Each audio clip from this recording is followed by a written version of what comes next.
Welcome to Psychologist Talks. Today is going to be the third episode in the series about borderline personality disorder, and today's episode is all about development of the condition, as well as a brief comparison to what might constitute quote-unquote normal development.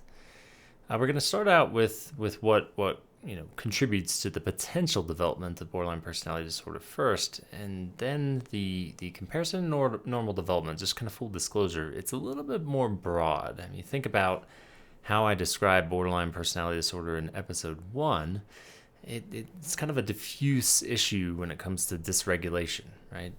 Dysregulation in multiple domains, and so it's hard to say like what's normal or not, or tackle individual topics. Instead, what's probably easier is just to compare it to adolescence, because this is really a prototypical time for the development of these sorts of concerns, and that overlaps with a really stormy and stressy time that can resemble symptoms of borderline personality disorder. So we'll see if that puts some people's minds at ease, but that's kind of the goal. So jumping into what causes it, this is going to be on repeat. You could probably listen to one of these and have a fair assessment of what I might say in subsequent episodes about different personality conditions, but it's a mixture of nature and nurture. It's a mixture of biology and environment. And these are really complicated math equations that you nor I will ever be able to fully solve, because it looks different across personality disorders, and it looks different between individuals within the same category, within the same personality disorder. And borderline personality disorder is no exception. When we talk about biology, let's jump over to the biology side of things. We know there is a degree of inheritance and family history behind this, and my suspicion is it's an inheritance of essentially temperament. It's an inheritance of issues with sensitivity, particularly sensitivity to emotion, sensitivity to cues. Folks with borderline personality disorder are usually hyper-attuned to the social cues around them and the emotional cues that they get. The challenge, though, is the attributions that they make as they attend to those stimuli. And there are neurological links to this. Now, the science is still out on the neurology, because when you look at all the research out there, there's a lot of seemingly discrepant findings. But if you really kind of collect them in general, it does suggest, in general, as I say in general again, it does suggest that issues with emotional regulation and issues with behavioral regulation seem to have some sort of neurological correlate, and thereby likely in some degree of inheritance. Now, it again can look different between individuals. Some of it's about a hypersensitivity or a difficulty with affect regulation. In other ways, it could be misattributions and sort of what the brain does as it processes the stimuli, and so that's where kind of the verdict's still out. The other thing to recognize is that when we do these are studies on individuals that have been impacted by environment, which, remember, is point number 2, the next point of intersection of what can cause or contribute to the development of borderline personality disorder. So just kind of bear that in mind, that our experiences shape our brain, and our brain shapes our experiences. The difference, though, with biology is it usually is occurring before environment has too much ability to impact the child. And so it's really interesting when you go through people's stories that have been diagnosed with borderline personality disorder in adulthood, that you see a lot of early sensitivity and these early markers, and even familial markers of like, ooh, interesting, dysregulation might have always been problematic, even independent of environmental experiences. Now, the environment is, switching over to environmental, kind of the nurture side of things, the environment is notorious for affecting borderline personality disorder. One of the most notorious ones that we talk about is trauma, and that's where we're going to start. We'll also talk about adversity in general, and then second, the relational world, which is really fascinating because so much of the stress in personality disorders, which is kind of true, but in borderline personality disorder is about relationships. This is kind of vicious irony, tragedy even, which we'll get to. But let's start with trauma. Trauma is the big ticket item. Trauma is what a lot of our field is really focused on, and for good reason. It's really been in vogue for at least a decade, if not 2 decades. But one of the inadvertent consequences that I sometimes hear people talk about is like, well, maybe this whole personality disorder thing is not real. It's really all we're talking about is trauma. To which I would say, please no, don't think that. An important way to think about this is, again, there's lots of math equations for how borderline personality disorder develops. And it's usually going to be a mixture when we talk about like prototypical or really severe versions of BPD, borderline personality disorder, using psychodynamic language like the borderline level of functioning or the psychotic level of functioning. The neurotic folks, I very much imagine there's more situational variables at play. When you get to these prototypes and below, you're probably looking at a mixture of nature and nurture, and the degree to which changes. So there might be a very high genetic load. And in those cases, they will sometimes, if you ask them broadly without much detail, how was your childhood? They will very frequently nowadays, in my opinion, say like, oh, it was traumatic, it was horrible, and blah, blah, blah.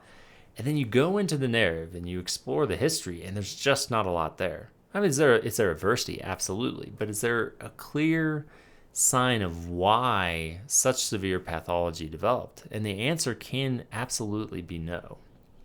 I'm not saying those adversities did not shape or kind of inflame the underlying issue, but it would be highly unwise to suggest, well, there must be some sort of latent trauma that they're just not remembering, and that should have caused. That's the only reason why such severe personality pathology could be coming up.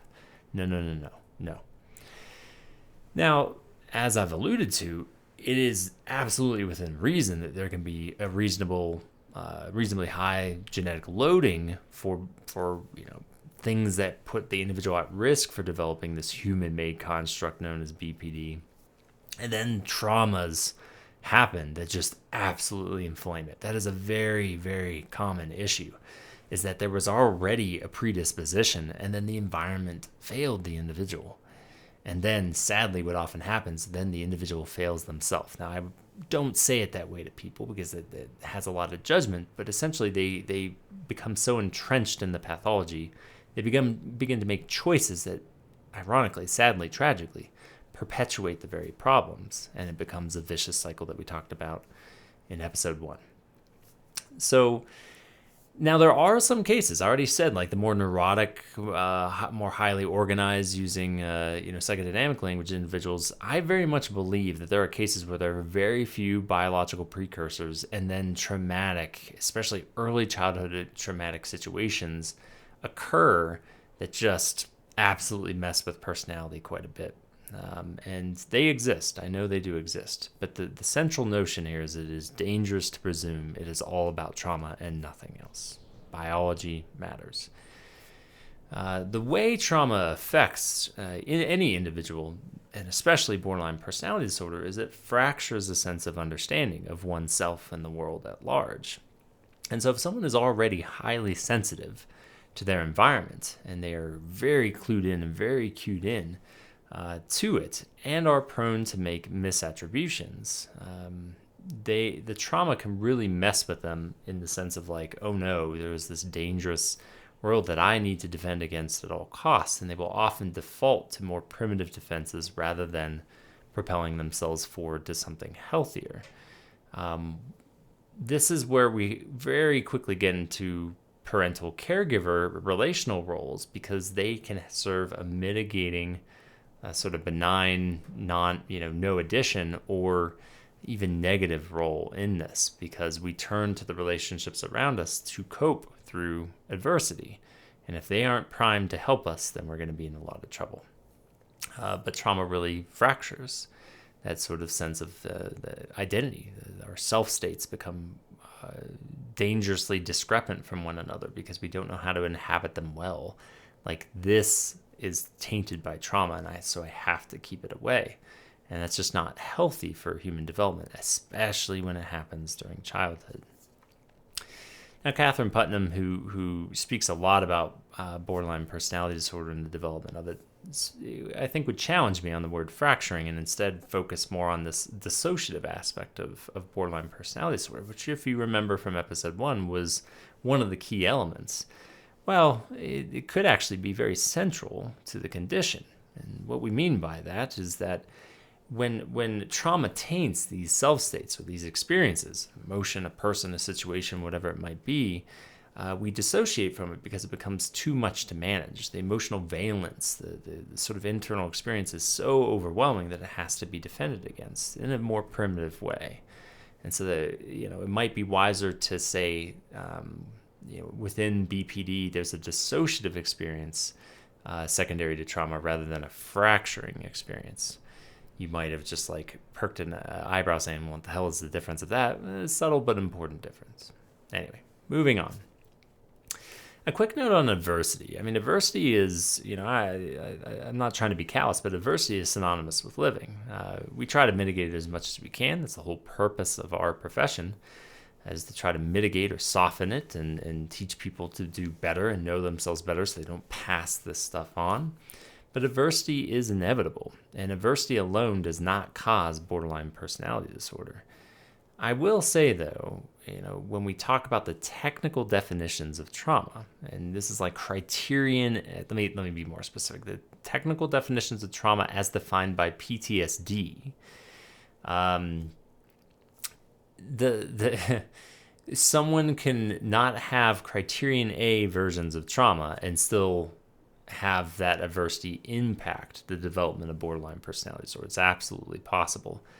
But it's about kind of a protracted and repeated nature of the adversity that does the inflaming. So if there's repeated negative relationships with attachments, or there's a repeated sort of stressful environment that is constantly barraging the individual, or perhaps all the above, even if we might not define it as criterion A of PTSD, post-traumatic stress disorder, it will absolutely shape that individual and thereby absolutely increase the potential of developing personality-related issues. But remember, with borderline personality disorder, the prototypical ones, there are these vulnerabilities that it is inflaming. And then that inflaming will usually lead to ineffective behavior and choices. And then often these individuals get themselves into adversarial situations, which then double down on negative experiences. Not that they're responsible for all of what happens to them. And it becomes a self-perpetuating process. And so adversity essentially breeds adversity unless the individual can stop and reflect. Which leads us to the probably most important point, in my opinion, is the influence of relationships, beginning naturally, perhaps stereotypically, if you if you have stereotypes about us psychodynamic people, is our earliest relationships with our caregivers, our parents. And the reason why these are so important is the first thing our parents give us an opportunity to learn is how to ground ourselves in difficult emotions. Think about the importance of that. I just said one of the central tenets, one of the central issues within the borderline personality disorder framework is a extremely high sensitivity to emotion. And so a parental figure, a caregiver of some sort, teaching a child that they can soothe through those emotions is imperative. It's absolutely important. What is really challenging about these highly, highly sensitive kids is they're very difficult to soothe. So even a parent that is trying very diligently to soothe this child can get frustrated and feel kind of lost on how best to help. Never mind if the parent themselves struggles with regulating themselves. Or, what a colleague of mine frequently cites is like when you get temperamental mismatches between parent and child, it can cause these sorts of rifts where a more stoic, reserved parent might not be naturally inclined to lean in and support a highly emotional kid in the way that the highly emotional kid could really benefit from. And it's just tragic, right? But even best intent, sometimes this stuff cannot go quite well. So that's grounding, the emotional grounding piece, which is essential to get to point 2. If you can't ground yourself, this goes to my Change Over Time episode, which I encourage you to listen or watch if you haven't.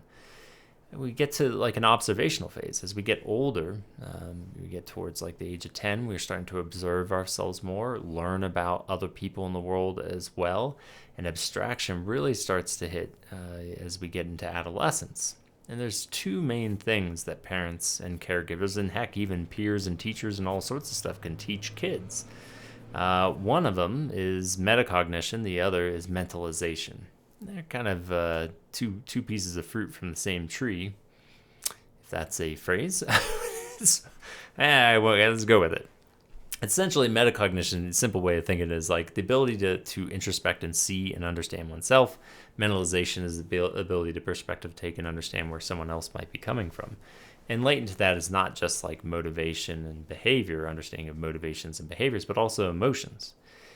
And so, parents, caregivers, siblings, whatever, sitting down and saying, what is it that you feel? And hey, you can be okay. That's grounding, right? Getting them to a more intellectual space to go, all right, let's feel out what these feelings are about. Where is it coming from? What's the origin? Why do you think you felt that way? How does that impact you? How do we grapple with this? What does this tell us about what you do with it next? That metacognition component is something that a lot of parents naturally do, but maybe don't ascribe that word or that sort of lesson to what they're doing. But it is invaluable because it's teaching that next step to ground and begin to analyze and understand what is coming up. And if if you're doing a really good job, you're giving space for a variety of emotions and reactions at the same time. In psychodynamic terms, you're tending to multiple self states and encouraging them to move together. And that's something that, even within certain diagnostic criteria, the psychodynamic people in particular say is one of the biggest deficits with borderline personality disorder. The mentalization takes it to the next level because we notice that one of their greater fears is fears of abandonment or fears that they're too much and that people aren't going to like them. And those are instilled from somewhere. But this mentalization can act as a safeguard and say, okay, so, Susie or John or whoever, right, said this to you. How can we make sense of that? How do we avoid, in essence, the splitting effect that BPD can encourage, all good, all bad? Like, I know you're really excited, but, what are your values telling you? Is that really in alignment? Why do you like this person? Okay. Well, run with that. Explore that. Versus like, well, yeah, I know they hurt you, but let's be curious about this. Like, is this one of those firm boundaries, they're not a good friend moments? Or is this one of those work through the adversity and work through the conflict moments? What might they be thinking? What's another possibility? Would you want to reapproach, or is this the end? And that mentalization process is really important in pushing against the pulls of BPD, what BPD pulls for. Or coming from like a basic biological perspective, it is teaching the kid to use their brain to process emotions and relationships far more efficiently. And we don't always do a good job at this as human beings. We just don't. And we leave so much to assumption. Like, I figured it out. You can figure it out too. We can. We're resilient people. And when we have these precursors of these dangers, it amplifies the likelihood that they need extra. They need more help in this domain. Never mind the role of relationships once trauma or adversity enters the fray. It's kind of think of it like a sports analogy. Full disclosure, I did okay at sports when I wasn't having to perform.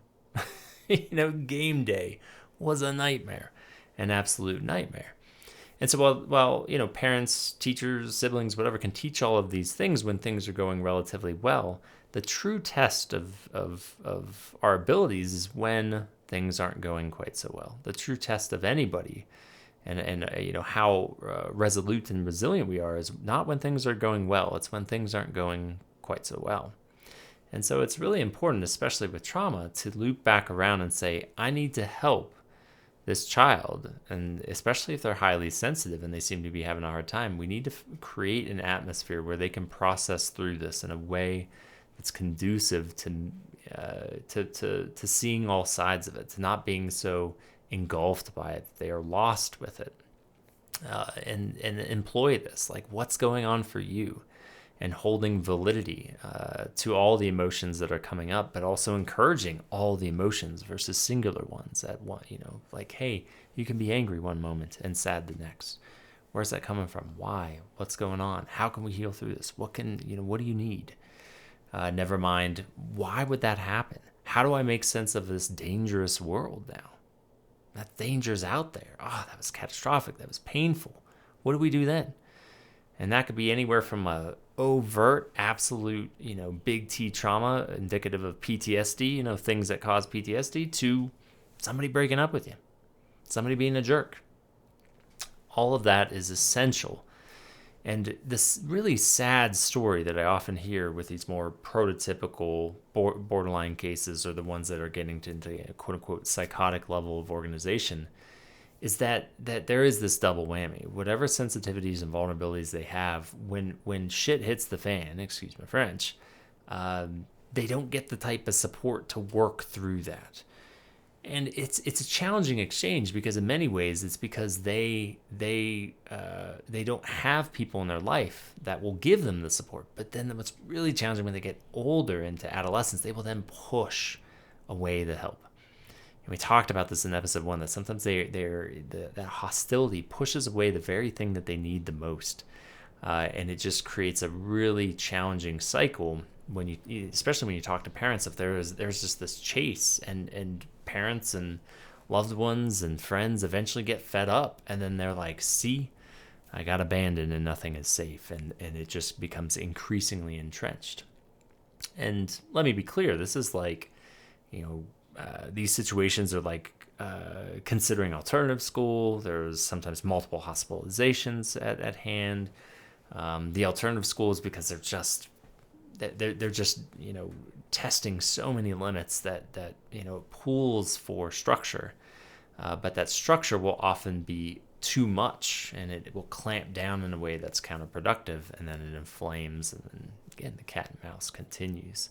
And that's why our profession is so very important for these sorts of cases, when it seems beyond the limit of what is normal for an adolescent. It's good to have the second set of eyes, and the second set of eyes that isn't so close to the person. Because I don't know about you, when I talk to adolescents, a lot of them with challenges are not like, high five, let me go talk to my parents. Can that happen? Of course it can. There's a lot of cases where that doesn't happen. I wasn't going to do it. If my parents approached me, maybe I would have been brave, but I think I would have needed to talk to somebody else at the end of the day. So, I know that doesn't provide like clear math. It's not supposed to. It's like, so wait, you're basically saying there's these kind of vague biological precursors, and then adversity can just magically cause BPD? Well, yeah. It can also cause lots of other issues too, lots of other personality-related issues. I was a highly sensitive kid, ended up with a depressive personality, which isn't in the diagnostic manual right now. So, there's a lot of layers to it, and I think that's particularly why trauma especially is tied to BPD, and rightfully so, because trauma just has this extra layer to it, an extra fragmenting or pull towards dissociative experiences of the self that lends itself to the type of disorganization, the attachment issues that you see in BPD. Again, it's not always trauma, but those more severe cases, it makes sense to look for trauma, even though it's not going to happen in all the cases, because sometimes there's something else going on biologically. Best I can do. So, we'll end with this. How do you differentiate this from normal development, particularly adolescence? Because adolescence is stormy and stressy. This is the time that they are supposed to be exploring and testing limits. Now, not all teenagers do this, but a hell of a lot of them do. And if you think that they're not, they're sometimes doing it in secret. So this is going to be imperfect too. But the way I see it is like, think of kids as lighting fires. I often encourage, people who are, even when they're adults and they've led a really inhibited life, I'm like, start a fire in your life. It's dangerous to say here in Colorado, not literally, right? Figurative fire in your life. And kids will do this, and they're like little campfires, right? Don't burn, right? No fires sign is up, but they'll start it anyway. Okay, good. That's what they're supposed to do. Even if it's scary stuff, testing out substances, sexual, exploration, essentially. Do things like testing out their anger, being mean to kids, beating up other kids, being little dicks, basically, to each other. Being selfish, self-centered, like using people. It's like, well, yeah, I liked the person, but honestly, it was mostly about sex. Or, you know what? I wanted them to feel what I was feeling, so I retaliated in kind. It's like, ooh, that's not what we want somebody to be, but they need to explore those things. I always tell folks, like, how do you understand what gray is? Well, you have to understand what black and white is first. That's the only way you create gray. And that's what these adolescents are doing. So they start a fire here, they start a fire here. Okay, there's a few fires. Every once in a while, they'll start one bonfire. And the emphasis is on one. Like, it's just one big bonfire. And you're worried, right? You're worried as a parent or a caregiver, or a family member, a loved one, whatever it is. Like, ooh, that's raging, right? Like, that is a chance to burn down the whole forest. We got to be careful with that. But that could very much be normal development. What you see with BPD, and again, we're not talking like the neurotic level ones. They're just going to be hard to detect. They just are. The stormy and stressiness of adolescence, I just cannot fathom a way to really see that outside of like that relational intensity and the hostility that we talked about in episode 1. But more prototypical cases, or the psychotically organized ones, or might be going down the path of a psychotic level of organization, they are starting so many fires at once. You're like, oh my God, which fire do I pay attention to? Now, the challenge again is you might not see all the fires because they might be obscuring them from you. But if you were able to see them, it's like fires everywhere because they impulsively, they're just highly reactive. Remember that internal chaos. The nature of chaos is it doesn't have a narrowed focus. There's no like lane in which they're like, well, clearly they're starting a fire here. It's like, I don't even know what the lane is because there's too many fires. And especially multiples of those fires might be or become bonfires. And so there's this lack of predictability. You can't kind of see like, oh, they're exploring this. It's like, oh my gosh, they're exploring everything. And it is freaking me out because it feels dangerous. It feels risky. There's this sort of felt this growing tiredness from parents. They're like, you got to be kidding me. Again? I thought we just went through that. I thought we talked about that. I thought we were on the same page. And because it just keeps happening. And again, it's part of that vicious cycle. It's like they're learning, but it's like they need to learn 17 times before they're like, ooh, that was maybe bad. You're like, oh, thank goodness it's over. 17 times is exaggeration, my apologies. But then a few months later, all of a sudden you fire, you're like, oh my gosh, please, right? It's challenging. I don't know how much that helps, but it's like kids start fires. They're going to start a few and maybe one bonfire. But if there are just like recurrent, repeated, multiple fires, and especially multiple bonfires, it's time to pause and go, maybe there's something more going on here. Or if you're a teenager and you're listening to or watching this and going like, gosh, I really am a bonfire person. Maybe it's time to go see somebody. There's nothing wrong with that. There's no judgment in that. But if it feels outside the norm, it's worth looking into. Remembering that at the end of the day, whether or not you're diagnosed with borderline personality disorder is largely irrelevant. I mean, it's important to know what it is. But we treat based on what the issues are in front of us. Diagnoses guide us somewhat. But if you're having all these bonfires and you go in to see somebody, diagnosis or not, they're going to try to help you understand why are you starting all these fires and how can you be more effective and prescriptive in the burns of life? Because you got to start fires sometimes. You just got to be more intentional when you take those risks. Never mind, learn how to regulate oneself. So that's kind of the quick and dirty version of like, okay, what might be normal development in adolescence versus something that could be more problematic. Remembering it might not be BPD. It could be trauma. It could be depression, acting out on depression. It could be all sorts of things. So I guess one final note I will say, if you're a parent watching this, you've got to know yourself too. Because we can talk to parents and they're starting so many bonfires.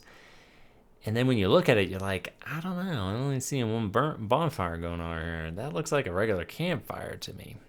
So you got to kind of know yourself. If you're going to be the one, you line up 10 parents, have them all observe the same situation. You're the only one saying it's a bonfire and everybody else is saying, I don't know, it seems like a regular fire. Just be careful because you might overextend. But if there is a consensus of lots of people going bonfire, bonfire, then maybe it's time to have your kid be looked at. That sounds bad. See if your kid needs any extra help and support through our profession. So, all right, well, that's it for the development episode here. And as always, I hope it's helpful. Hope it's curiosity provoking, and full circle. Stay curious. Thanks so much.